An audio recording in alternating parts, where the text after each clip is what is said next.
Hey guys, it's Logan back with another video. Today we're going to be doing a review of the UFC 323 main card, Dvalishvili versus Jan 2. This was a very fun card to watch live. So yeah, let's go ahead and just jump into the first fight on the main card that we had. It was Jan Blachowicz versus Bogdan Guskov, and this fight ended in a majority decision draw, and I personally did not think this was a draw. I'm not going to lie to you guys. I think Jan Blachowicz did more damage against Bogdan. In my own opinion, I do feel like Jan Blachowicz did more damage, so therefore he should have won the fight. I don't think there was a 10-8 round. I would like to see the judges card, but I don't want to go out of this. But I would like to see a rematch between these two because that fight was pretty good. Even though it was my least favorite on the card, it was just because there were so many better fights on the card in my opinion. But either way, still a very good fight. Bogdan put up a good fight against him, Jan Blachowicz as well. Very entertaining striking on the feet card, fight. You know, they were throwing a lot of strikes. 100 strikes, 98 strikes. There was a lot going on during this fight. It was pretty technical, and I really enjoyed it. I would love to see a rematch. But Jan Blachowicz is not doing too well recently. I feel like I would give him 2 more fights without a win, and then he's probably most likely going to retire. Because he didn't fight last year, I don't think. He's been losing and getting draws and stuff. He had a draw against Magomed Ankalaev around like 2023, I believe, but he hasn't been doing too well. Bogdan, I have never seen him fight before. That was a great first impression, but yeah, I hope both these fighters have a pretty good career, or I think Bogdan has a pretty good career ahead of him. I'm not sure how old he is, but I think Jan Blachowicz should retire soon, especially with that draw. He has 2 draws on his record now. Now we're going to be going over Frank Ocean's boyfriend versus Henry Cejudo. This fight was a fantastic, very technical, good striking fight. Peyton Talbot was really putting on the pressure with his boxing and kickboxing as well. He was kind of really messing up Henry Cejudo. But Henry Cejudo also, he got out-wrestled this fight, I believe. I really wish I could see how many takedowns, because there's only knockdowns. Oh, I guess there is takedowns while I'm blind. Henry only landed 1 out of 7, but Peyton Talbot landed 3 out of 5 attempts, so 60%, which is kind of crazy, but he was also getting out-wrestled. There was one point where Henry Cejudo had rolled and took Peyton Talbot's back, and I was like, okay, that's it, the fight's over, but I was astronomically wrong. I do think this was a good retirement fight for Henry Cejudo. I do, in my opinion, think he's one of the flyweight GOATs. He's not... He might be top 3. He might be 3. But you know, Peyton Talbot, one of the best up and coming fighters. You'll love to see it. If you didn't see the clip of Henry Cejudo after the fight talking to Dana White about how he really liked Peyton Talbot and how he should, you know, try to protect him and try to do good things with him, because I definitely feel like Peyton Talbot has some pretty good potential. I did in fact think this fight was going to be boring. But, you know, I thought it was very good. Peyton Talbot put on a pretty major good performance. You know, 156 strikes. A lot of strikes. You know, you love to see these kind of fights, especially back-to-back with both pretty high-action fights.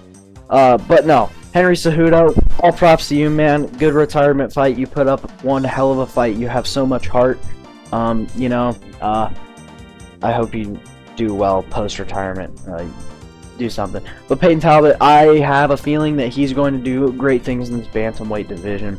So, I can't wait to see his next fight. I'm not sure who he's going to fight next. But, speaking of fighting next, Brandon Moreno versus Tatsuro Taira. I think that's how you pronounce his name. I'm not 100% sure on that.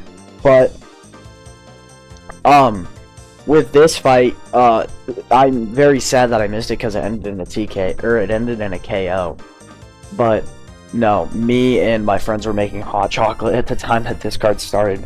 I watched this fight with Landon, Drew, and Eddie. It was a very fun time to watch this card live with them. But I am sad that I did miss this fight because I heard that Tatsuro was putting up one hell of a fight, and honestly, it looks like it with the stats here. 45 total strikes, 69% of those being significant. Pretty insane, I won't lie. One sub attempt by Brandon Moreno. I really hope that he gets a title shot against the person who won this fight. You guys already know. I hope he gets a title fight against Joshua Vaughn next. I would love to see that, because they were scheduled to fight each other at UFC 302, but it ended up being canceled. I'm not 100% sure why, but I would love to see that fight, because I feel like their fighting styles kind of match each other, and I feel like it would be one hell of a fight. So congrats, Tatsuro Taira. Let's go on to our co-main event. Joshua Vaughn versus Alexandre Pantoja. Man, this fight, bro, it sucks. It truly does. I'm recording this on a Monday, so I'm not 100% sure still on how bad Alexandre Pantoja's injury is. I also haven't looked into it a lot, but I believe he dislocated his left elbow literally under 30 seconds into this fight. He threw a head kick. Joshua Vaughn kind of caught it, and he threw him. I'll put the clip now. Warning, very graphic imagery. But nasty injury. You hate to see it, especially with such a dominant champion like Alexandre Pantoja. I honestly did feel like this guy was going to retain the title. I did feel like that, but I went into the fight cheering for Joshua Vaughn, man. You just hate to see him win that way. Especially, he was kind of, losing in certain attributes during this fight. It's only 30 seconds long. I'm talking like it was a minute long. But no. Joshua Vaughn put up... it's not fair to Pantoja to talk about this, but I respect Pantoja as a person, and I respect him as a fighter. Sure, he might have some boring fights now and then, but at the end of the day, I hope he gets better, and you hate to see the injuries, especially with a champion like Pantoja. So, Joshua Vaughn, second youngest UFC champion ever. He's on 8 or 9 fight win streak right now, which is pretty impressive. So I hope Joshua Vaughn faces Tatsuro. Right. Tatsuro Taira. I really hope that happens. So get well soon, champ. Now the main event of the evening, the fight of the night. Merab Dvalishvili versus Petr Yan, man. What a fight, ladies and gentlemen. If you look at the stats, you would think that Merab would have won with total strikes and sub attempts and reversals. I believe that means. I'm not 100% sure. I'm not a UFC YouTuber. But significant strikes. Petr landed more. But look at these odds. Merab was a favorite. And Petr was not a super heavy underdog, but he was still an underdog. Petr Yan took home the victory against Merab Dvalishvili. In my opinion, he probably 5-0'd him, in my opinion. He was putting on a fantastic performance with his pressure boxing, and also a couple of those body kicks that he landed. He was doing very good with targeting Merab's body, and he was managing to defend these takedowns. I mean, look at these stats. Merab tried for 29 takedowns and held him to 2. This dude holds the record for the most takedowns landed in a UFC fight ever. So, if he only landed 7%, you're doing something right, very clearly. And, him landing more takedowns than Merab is absolutely insane. You love to see such a heavy underdog coming into this and just demolishing the champion, but you also got to feel for Merab. Merab has been making a lot of his fights very entertaining, and I give him props for it. I also give him props for trying to fight 4 times in a year. That's a very heavy schedule and not good for longevity, but he was just trying to be fighter of the year, and he was trying to be one of the GOATs, and now I don't think he's in the GOAT conversation, losing to Petr Yan, especially after fighting 3 previous times and winning pretty decisively. He beat Umar at the beginning of the year, then he submitted Sean in June, and then he fought Corey Sandhagen a month or so ago and won that by decision. So him fighting and losing this fight is absolutely insane. He could have just kept it at 3, honestly. Like, that's what Pereira did. It was pretty decisive win by Petr Yan. You love to see it. Petr Yan, I love this man, especially the way he lost the title last time by disqualification, a legal knee to the head on Aljamain Sterling. So I do only think that Petr Yan has 2 title defenses in him. I think if Sean O'Malley wins his next fight, they'll do Petr Yan versus Sean 2.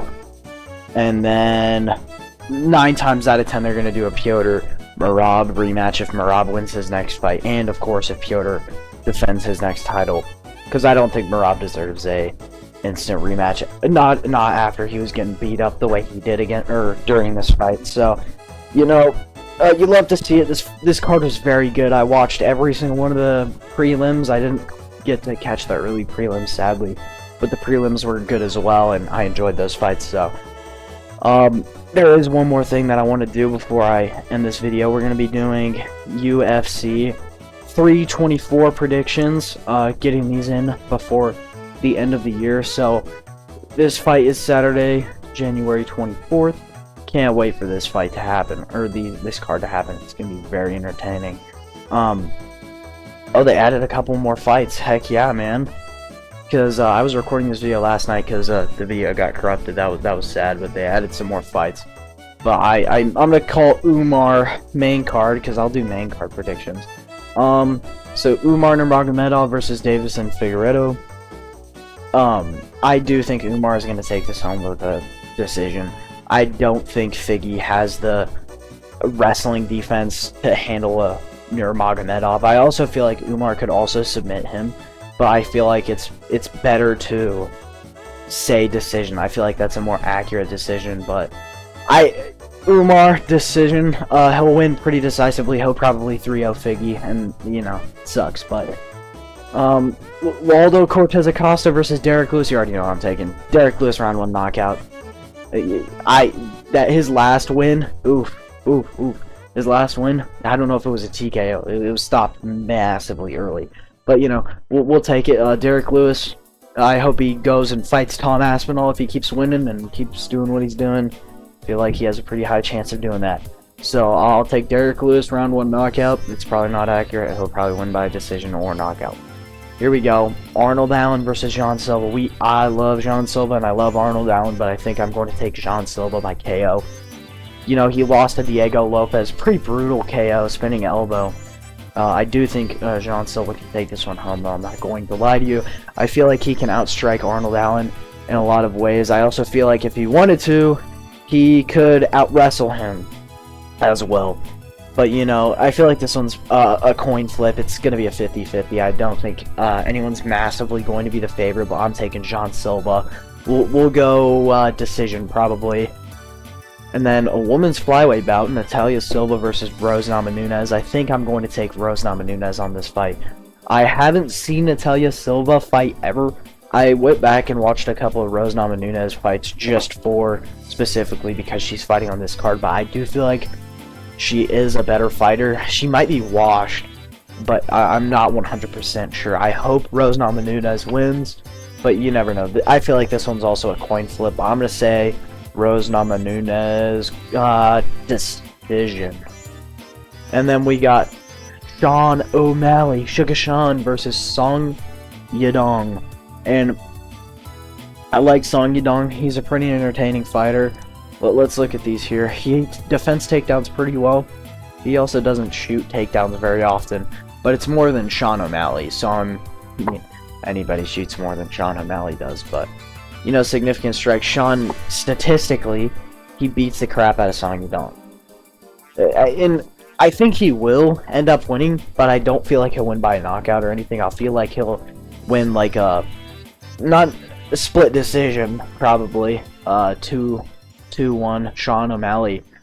He just lost his last fight with Merab, but I feel like on this one he could get it through, get the win through, for sure.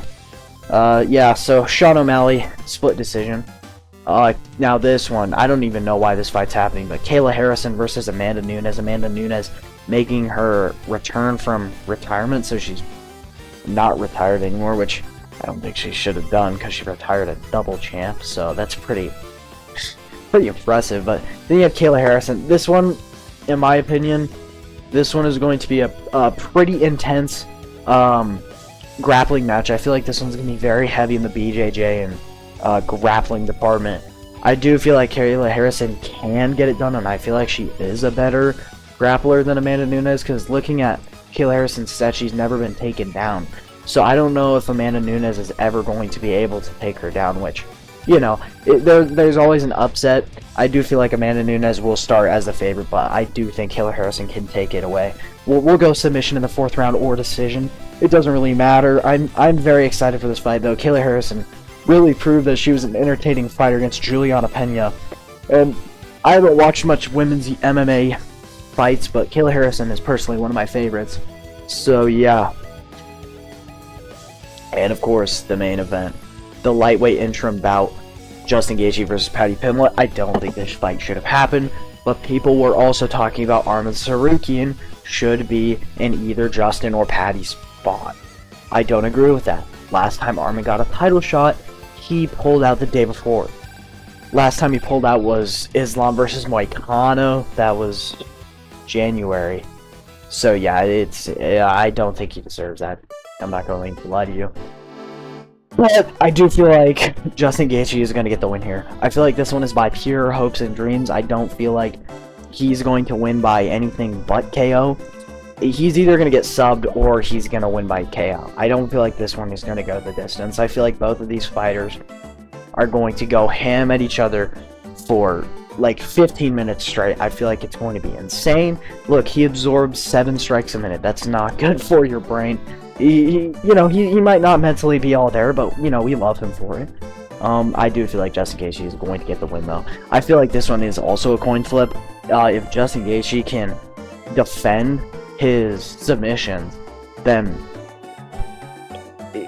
he has a better chance of winning, but I also feel like Paddy Pimblett's style, he's going to tire him out and then sub him in the championship rounds, which, by the way, Paddy Pimblett, I don't believe he's ever had a 5-round fight before, so this is going to be a major cardio test for Paddy Pimblett, because Justin Gaethje, last time he fought, he just fought a 5-round fight, so he is cardiovascularly in a better shape than Paddy is. But he's also older, and he's taken a lot more shots. He's got a lot more CTE. But, you know, this one, I do feel like it will be a coin flip. Arman Tsarukyan does not join. You got to look at it Dana White's point of view. Arman Tsarukyan does not deserve a title shot right now at the moment. He has to make himself more reliable, because last time he did that, he pulled out. So I do feel like this is going to be a good card as well. UFC 323 was also a very good card. So I will, of course, do a review of this one as well. But I will catch you guys next time. Five Nights at Freddy's 2 video should be dropping towards the end of the week. Maybe Thursday, Friday, possibly even Saturday. Just depends on how I want to edit that video. But thank you so much for watching, and I will catch you guys next time.